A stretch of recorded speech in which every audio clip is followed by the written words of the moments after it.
Hi, everyone.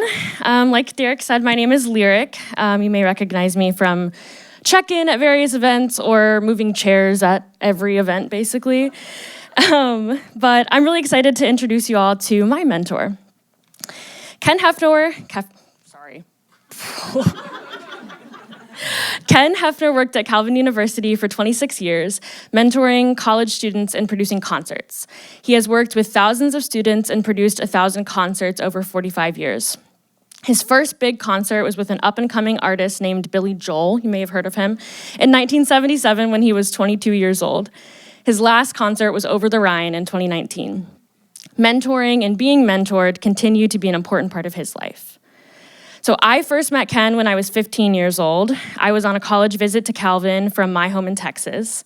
I was on a tour of campus, and he saw me admiring a concert poster for one of my favorite bands in the hallway outside of his office. And he poked his head out and said to me, "You know, if you come here, you can help pick the bands that play here." And I was sold. Maybe not a great way to choose where you go to college, but it made perfect sense to me. When I was in college, Ken became my teacher, my employer, my mentor, and eventually my friend. He was the stable adult who saw the good in my 19-year-old chaos, the teacher who challenged me to live into the questions, to make room for nuance, and to believe that there is goodness in every single thing. He was the curator of some of my best live music experiences that I've ever had, and really cultivated the love for live music that I have to this day. And he was the mentor who has helped shape my outlook on life for almost 10 years. One of the most consistent cadences of my months is the text from Ken, "When are we going on a walk next?" These days, I like to call him my friend-tor. So please welcome Ken.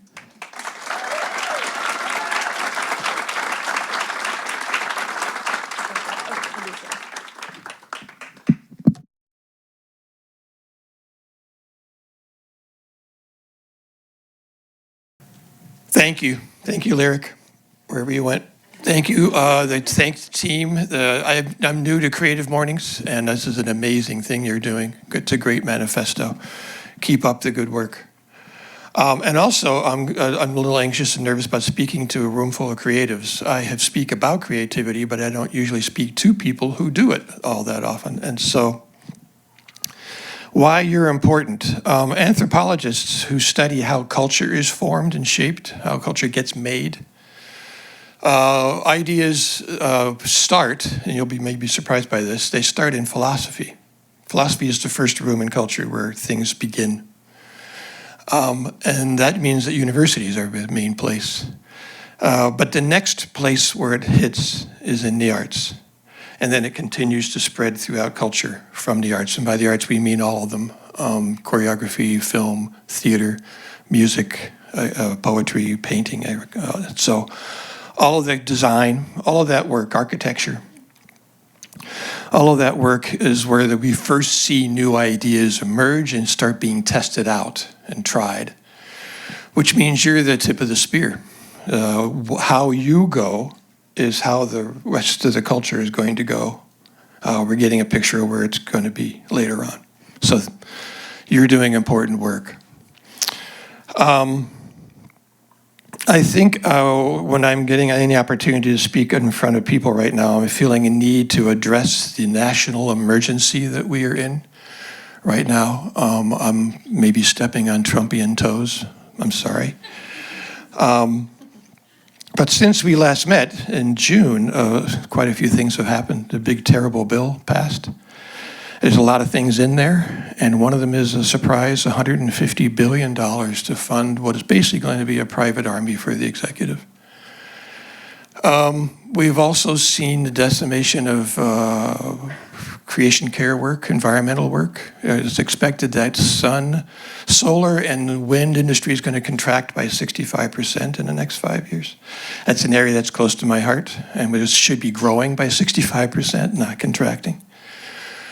Anti-racism work, which is also quite close to my heart. Anti-racism work has basically been criminalized in the United States.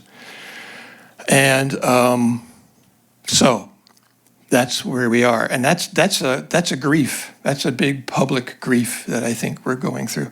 And I wanted to name it. And because of the work I do and using music, we're going to listen to a piece of music that hopefully can get at some of that grief. This is a piece called This Bitter Earth. It was written by Dinah Washington, African-American blues singer. She was the queen of the blues. She died in 1963. And it's a powerful piece in that it captures what it means to be black and female in America. But it's a mashup with another person named Max Richter. If you know his work, he's an Anglo-German new classical composer. He took one of his songs, I believe it's on something on Daylight, and he mashed them two together. And so, because we're in the best sounding room in the city, that's why we're listening to music a couple times this morning. What I'd like you to do, though, is first off, let's just take a big breath and let it out. We're going to dim the lights. You can close your eyes if you want to. The lyrics are pretty straightforward. You don't need to pull out your phone. And we're going to listen to it, and then we're going to talk about it. Ladies and gentlemen, This Bitter Earth.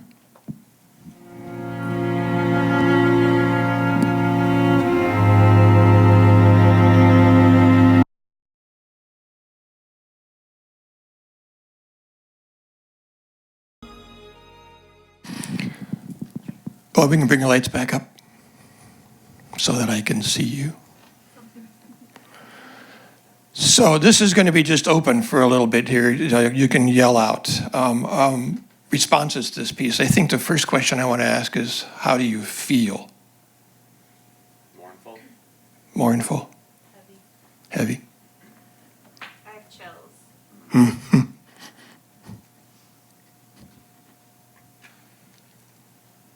Sad yet hopeful. Where was the hopeful? At the end of it. Keep going. When the whole thing, it really was when it was, might not be as bitter after. Dingo, yeah, I think you, yep, Balance shift. yep, it turns, yeah. The hopeful was partly in the soaring on top of the heavy music. Yep. There was a There's a lot of bottom in this piece, but there's also a lot of violins in the top. Back here in the balcony section. All right, keep thinking. It's all right. You've just been mentored. So this is an example of what we want to do is change our relationship to music so that it's not just this thing in the background. First off, we're not listening to it with earbuds or on a laptop computer, but we're hearing it in a system where it kind of gets close to how it was meant to be heard. But also the experience of finding a piece of art that can capture how we're feeling, and when we don't know how to say what we're feeling.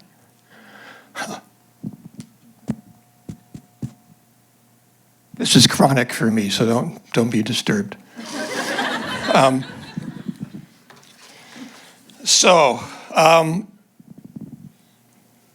Mentoring, where did it come from? It comes from the Odyssey, Homer's Odyssey. Odysseus went off to fight in a battle that lasted 10 years to release Helen of Troy. And he left behind a kingdom and a family, and the family is in disarray, and the kingdom is, because he's been gone for so long. And his son, Telemachus, is very disturbed and is longing to see his father and is watching the kingdom in disarray and doesn't know what to do. So the goddess Athena, for which Athens is named, disguises herself as a man and comes to Telemachus and begins to care for and listen to and encourage Telemachus and discern what Telemachus's gifts are and talents, and then encourages those gifts and then stands alongside Telemachus and helps Telemachus to begin to lead. And the name of the character who Athena takes on is Mentes, from which we get the word mentor. I knew you wanted to know that. So, my own experience of mentoring has been exclusively with young people. So it's unusual. That's not a typical experience. 18 to 25-year-olds. And so that's my world, really. I'm not their world, but they're my world. And so and I've been doing that since I was 18. And I'm not 18. I'm a mid-boomer. So you can tell by the LL Bean polo shirt and the khakis. So I'm wearing the mid-boomer costume, which puts me at 70, which is, I just said that right out loud. And so my experience has been, and when I speak about mentoring, I only can talk from what I have done myself. So it's this demographic. I've also been working at religious institutions. So I worked at a Baptist college, I worked at a Catholic college, and I worked at Calvin College. So that's my setting. It's also my first day of allergies. And so some things to know about mentoring. Oftentimes, not always, but oftentimes the people who come to you are seeking you out and they are wounded. They have been hurt by what they've experienced. And again, I'm seeing 17, 18-year-olds showing up, coming to my door. And in the particular case, you can try to absolutely take this out from my particular case, but it's because they've been they've been wounded because of what I would call toxic theologies. You can change the word theology to other things in different settings. But they are people who, for example, would care a great deal about public justice, but be told that that's woke and therefore is not appropriate. Or they could care about the earth and about climate change, but be told that that's tree hugging and, by the way, earth is going to be destroyed anyway. Or they could care about the arts, in particular the popular arts, and be told that that's secular and harmful and you should not be involved in it. And then the worst part of it is, in this particular setting, in a religious one, is that they also are told at a young age that you're going to have to make a choice between whether you love Jesus or whether or not you love these things, which is a horrible choice to present to somebody, except that it's all bullshit, because it isn't true. And so one of the things you're doing as a mentor is in recognizing that the people coming to you are likely wounded. By the way, as are you when you're doing this work. So then what do you do? Where do you go from that? And I think unpacking that with a mentee is important to do so that they begin to recognize. They come to you, though, is interestingly, with some hope. That's why they came to you, because they have some suspicion that there's another way to do this. So what you want to do is tell them a better story. Give them a version, another way of understanding things, to see things that deals with that toxicity, that addresses it. And I actually have notes, which I never have, so I'm going to try to look at them on occasion. And so what the next thing you would want to do as a mentor is give them a better story, and also, which means in essence, you're kind of trying to figure out how to tell them truth. You're wanting to be true in what you're doing. Now, I know that's a contested thing because truth is been pretty ravaged of this time in history. And that might be a good discussion during Q&A, is to discuss what does that mean. But I'll also come back to it again a little bit later in this. So you want to give them a better story, a story that can address the concerns they have so that they can then move forward. As was stated in the Odyssey, when Athena came to work with Telemachus, there's a key phrase that was used there: she stands by but did not stand in. Meaning that when you're mentoring, you're not doing things for people, you're helping them to do something.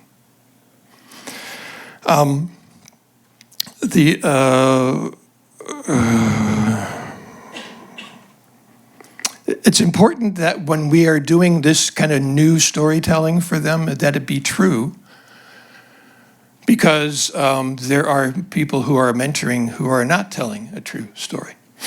I think we need to remember that Donald Trump and Pam Bondi and Pete Hegseth and the rest of the gang have all been mentored. They have mentors. They were shaped to do what they're doing. So when you go to when you go to a high school or college graduation and the commencement speaker says, "Go out there and change the world," I always want to say, "Could you be more specific? Did you mean to say make the world a better place?"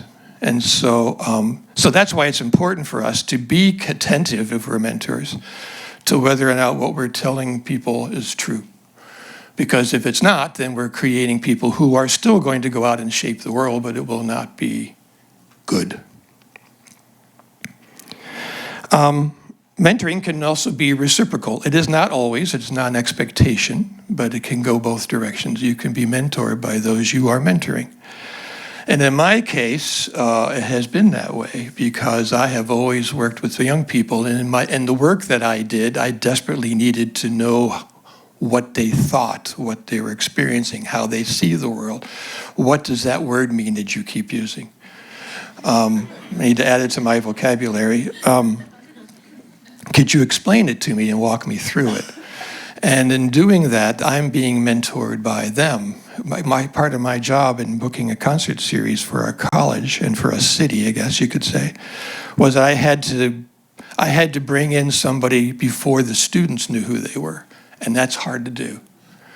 And so but I knew who to get because I was listening to them and reading everything that's going on in the critical music world, in the culture, and music criticism, and reading what's going on in culture at large. But being mentored by them as well. So, of course, the odd result for me, my wife is also the same way because we've done a similar thing, is that we are not at home in our own demographic, okay?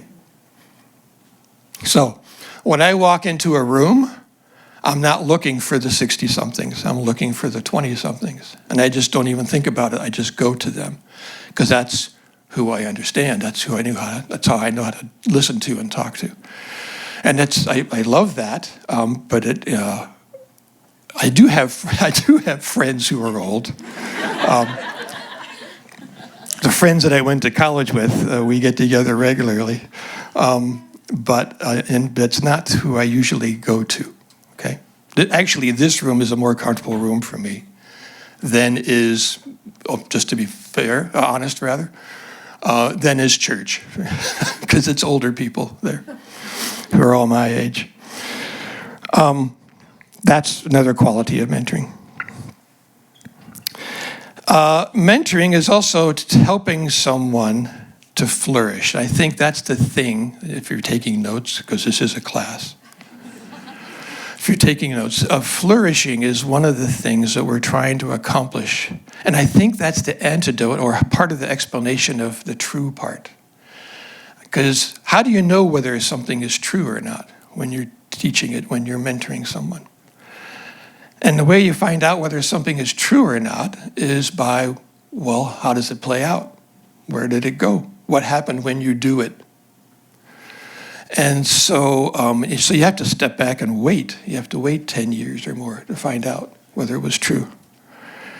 But the flourishing part, I think, is something we want to pay attention to when we're mentoring. What we're wanting to see happen in our mentees is that they are free to exercise their talents that have been squashed or been diminished or been disqualified. And that they are able to use those talents now and do something with them that we need them to do. That would be one sign of flourishing. I think another sign of flourishing is, do you love your neighbor? Do you care for people? I think another sign of flourishing would be, do you care about the earth and what happens to the earth? And are you doing anything about it to help it flourish too? Because flourishing, when you're helping someone to flourish, you're doing so that they can then help the world to flourish. It always ends up going to that, okay? It can't just be about you. It has to be about what you're going to do in terms of shaping the world that we will be living in later on. That's why when I made those comments to you as artists, you are the cutting edge of where we're going as a culture. And when I work with university students, I know that they're privileged. I know that they are elite. You might laugh, but in some places, Calvin is considered an elite school. And we know what happens to many of the graduates of that school and other schools. They go on to take on key positions of leadership. They become culture makers. And so we want them to flourish so that what they then do also flourishes. So I want to be attentive to that when you're mentoring someone, to see to it that they are learning those kinds of things, those kinds of qualities. But the key one, which I mentioned, is that their talents are being able to be exercised. Because part of the problem we're experiencing right now is that all kinds of different people and voices and skills and gifts that they have are being dismissed, or being squashed in the MAGA world, which has now become our world. And so, and that's going to hurt us, because so much of what we can do as a people, as a culture, is going to be dismissed and squashed. And therefore, and we need it more than we've ever needed it in human history to figure out how to get out of particularly the climate mess that we're in. Okay, how am I doing? Oh, here we go, good. So, because we're in a really good sounding room,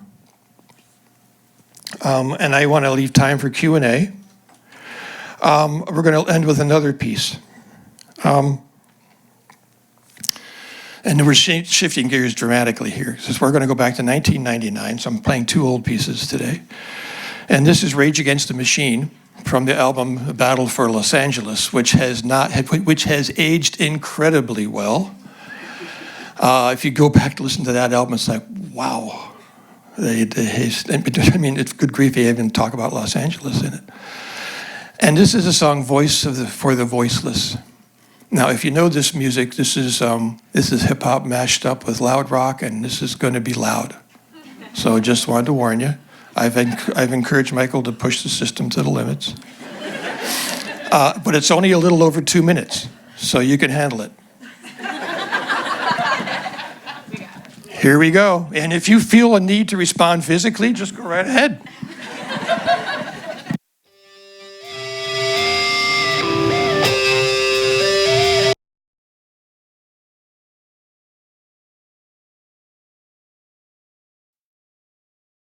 You, Zach. That great line, the big brother's watching you, but little brother is watching you too. That's, whew. And that's become even more powerful than he knew when he wrote it. And you'll never silence the voice of the voiceless. So, in 1999, I took a van load of kids, but two of them were my sons. They're all teenagers, and a bunch of other boys. My daughter didn't want to go. And we drove to the Palace, and we saw this show.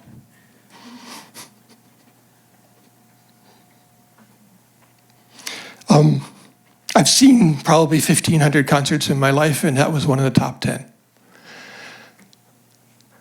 And because they really find a way to take this rage and give it a sound. And when you listen to it, it's like, yeah, that's it, you understand. You understand. And of course, I was also mentoring a van load of boys too, so. Because we had to talk about the show all the way to drive back. And my sons, of course, were used to that, and so were their friends, because they would come to our house. So they knew this was the drill, but that was another form of mentoring, the conversations you have in a van with people. All right, I'm done. Now, Q&A.